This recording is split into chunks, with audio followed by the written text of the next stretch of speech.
परिचय।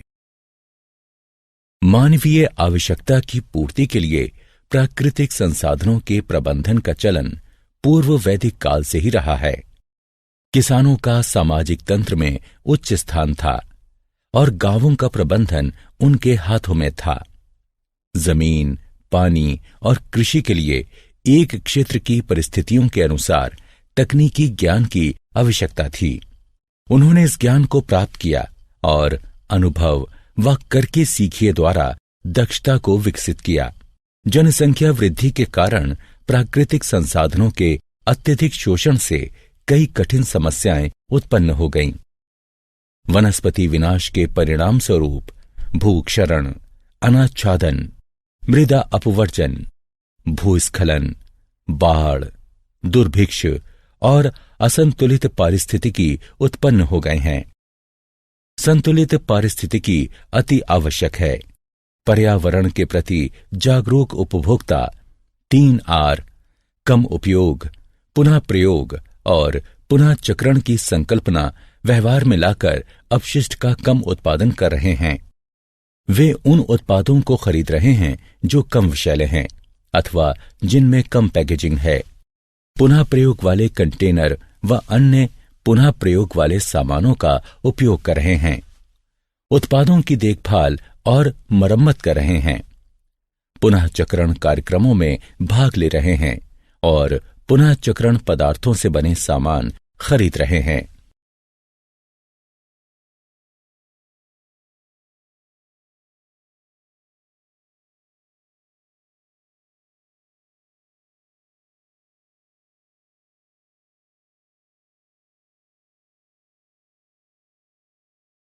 उद्देश्य।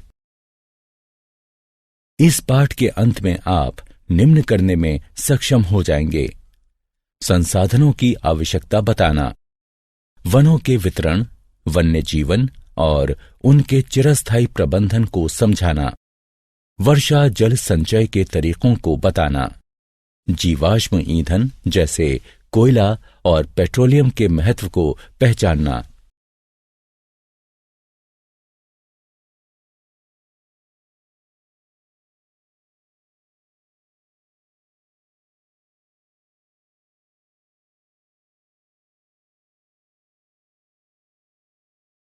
हमें अपने संसाधनों का प्रबंधन क्यों करना चाहिए?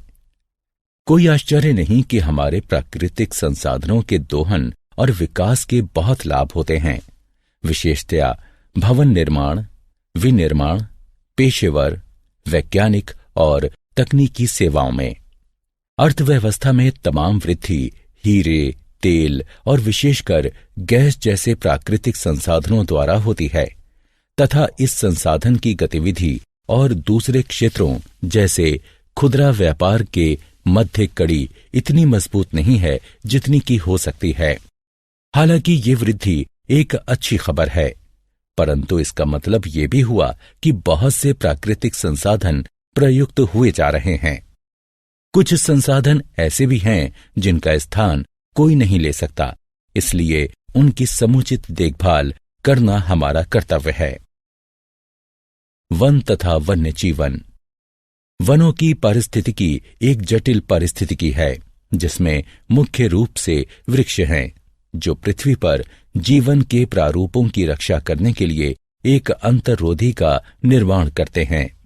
ये वृक्ष जो वनों के मुख्य क्षेत्र का निर्माण करते हैं, वे एक विशेष वातावरण का निर्माण करते हैं जिसका प्रभाव वनों में पाए जाने वाले पेड़ पौधों व जीवों पर पड़ता है।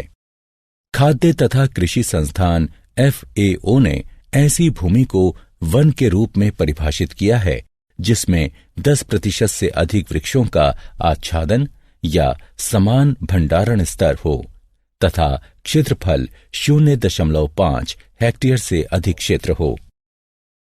वृक्ष अपनी परिपक्वता पर कम से कम 5 मीटर की ऊंचाई पर पहुंचने में सक्षम होने चाहिए। कटिबंधीय तथा उष्ण कटिबंधीय क्षेत्रों में वन वनस्पतियों में तथा प्राकृतिक वनों में पुनः विभाजित होते हैं। प्राकृतिक वन वे वन होते हैं जो देसी वृक्षों से मिलकर बने होते हैं, न कि जानबूझकर पौधारोपण किए जाने से। पौधारोपण का अर्थ है वन रोपण या पुनर्वन रोपण की प्रक्रिया में पौधारोपण या तथा बीजों द्वारा वनों को खड़ा करना। भारत में उष्ण कटिबंधीय से लेकर शुष्क प्रकार तक लगभग 16 प्रकार के मुख्य वन हैं।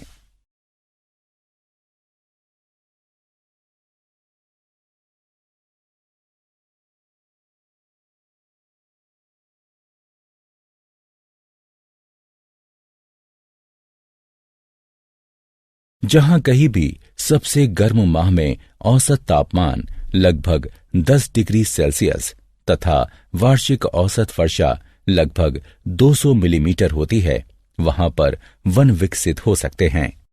ऐसी स्थितियों से ऊपर की स्थितियों वाले किसी भी क्षेत्र में अनगिनत प्रकार की वृक्ष प्रजातियां स्थायी प्रकार के विविध वन समूहों में पाई जाती हैं, जो वहां के पर्यावरण की विशिष्ट स्थितियों द्वारा निर्धारित होती हैं। वन कई प्रकारों में वर्गीकृत हो सकते हैं। इनमें से कुछ हैं टेंगा वन, देवदार तथा फरादी, शंकुधर तथा पर्णपाती वृक्षों वाले मिश्रित समशीतोष्ण वन, उपोष्ण वन तथा भूमध्यवर्ती वर्षावन।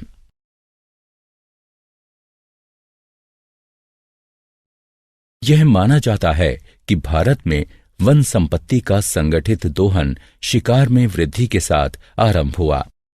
माना जाता है कि अशोक महान ने वनों तथा समस्त वन्य जीवों की रक्षा के लिए सर्वप्रथम वन उद्यान का गठन किया था। मुगल शासक सिद्धहस्त शिकारी थे तथा वनों में बहुत अधिक समय व्यतीत किया करते थे। अंग्रेजों के शासनकाल में आधुनिक प्रारूप में संरक्षण के प्रति पहला व्यवहारिक दृष्टिकोण अपनाया गया। उन्होंने संरक्षित वन खंडों की स्थापना केवल शिकार के उद्देश्य से की। हालांकि उनके इस कदम के पीछे कई अन्य कारण थे। इसने भूमि वर्गीकरण तथा वनों पर नियंत्रण के उद्देश्य को पूर्ण किया।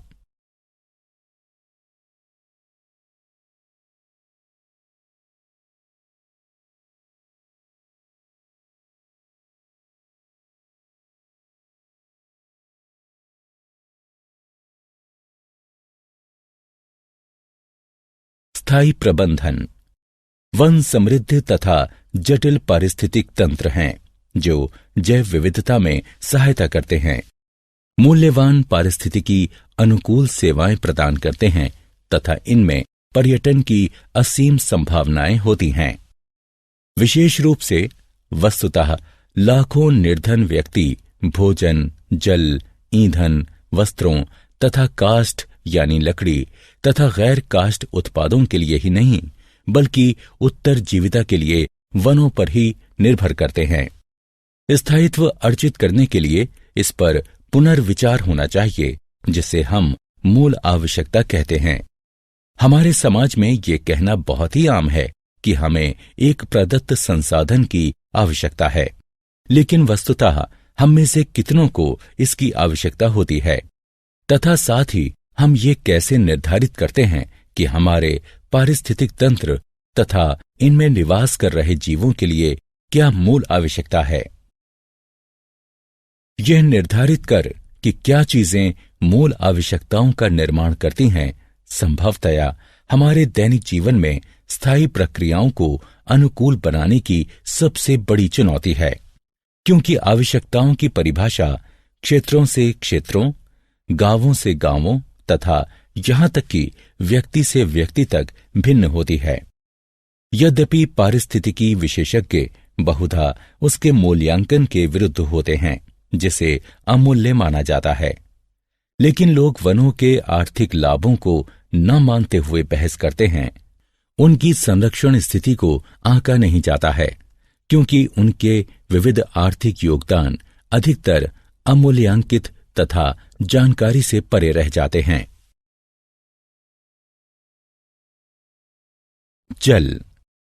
जल को सभी जीवों के लिए मूल आवश्यकताओं में एक माना जाता है। हम सभी जानते हैं कि यह हमें प्रभु का वरदान है।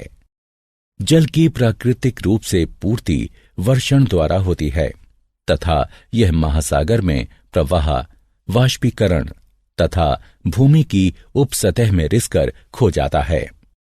हालांकि किसी सतही जल तंत्र के लिए वर्षा प्राकृतिक आगत है। तंत्र में जल की कुल मात्रा किसी भी दिए गए समय पर कई कारकों पर निर्भर करती है। इन कारकों में सम्मिलित हैं झीलों में भंडारण, गीले स्थान तथा कृत्रिम जलाशय। इन भंडारण इकाइयों के नीचे मिट्टी की स्थिति, वाटरशेड में भूमि की विशिष्टताएं, वर्षण का समय तथा स्थानीय वाष्पीकरण दर। इनमें से सभी कारक उस जल के अनुपात को भी प्रभावित करते हैं जो महासागर में प्रवाह के माध्यम से वाष्पीकरण तथा भूमि की उपसतह में रिसाव के माध्यम से खो जाता है।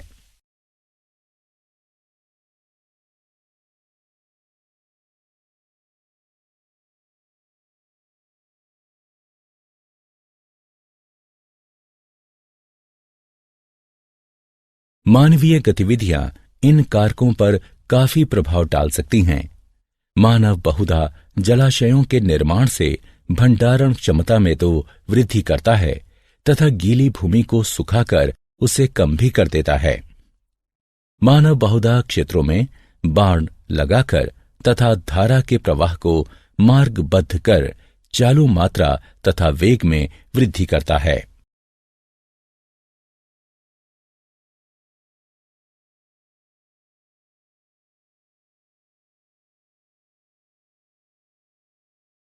वर्षा जल संचयन। समय के साथ बढ़ती जनसंख्या, बढ़ते औद्योगिकरण तथा विस्तृत कृषि ने जल के लिए मांग में वृद्धि करती है। जल को एकत्र करने के लिए बांध बनाकर तथा जलाशयों का निर्माण कर तथा कुएं खोदकर प्रयास किए जा रहे हैं। कुछ देशों ने तो जल को पुनः चक्रण तथा लवण मुक्त करने का भी प्रयास किया है। जल संरक्षण आज की आवश्यकता है। वर्षा जल के संचयन द्वारा भूजल स्तर में वृद्धि का विचार आज कई शहरों में महत्वपूर्ण होता जा रहा है।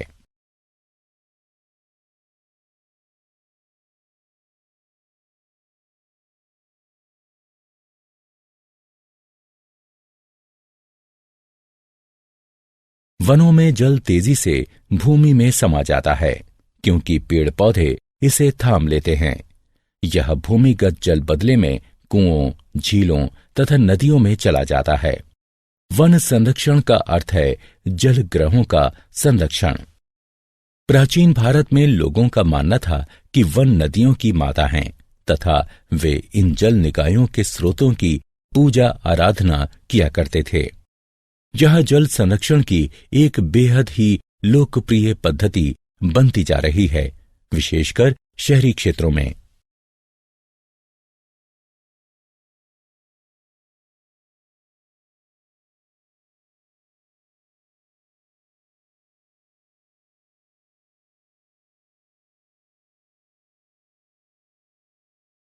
वर्षा जल संचयन से अर्थ है कि वर्षा के जल को भवनों की छतों पर एकत्र करना तथा इसे भूमि के नीचे बाद में प्रयोग के लिए भंडारित करना।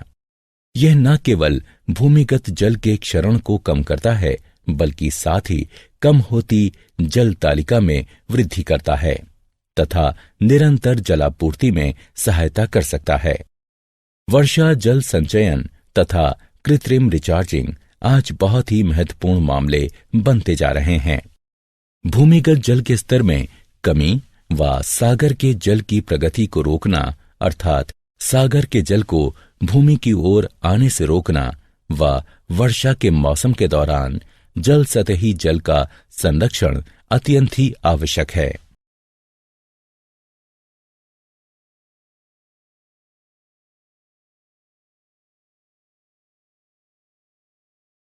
कोयला तथा पेट्रोलियम। कोयला पृथ्वी पर अब तक का सबसे प्रचुर जीवाश्म माना गया है। यह आवश्यक कार्बन होता है तथा यह मुख्य रूप से ज्वलनशील ईंधन के रूप में प्रयोग होता है। कोयले का वृहद स्तर पर प्रयोग 19वीं शताब्दी में औद्योगिक क्रांति के साथ आरंभ हुआ। जैसे जैसे उद्योगों की संख्या में वृद्धि हुई, वैसे वैसे ऊर्जा के मुख्य स्रोतों की मांग भी बढ़ती गई।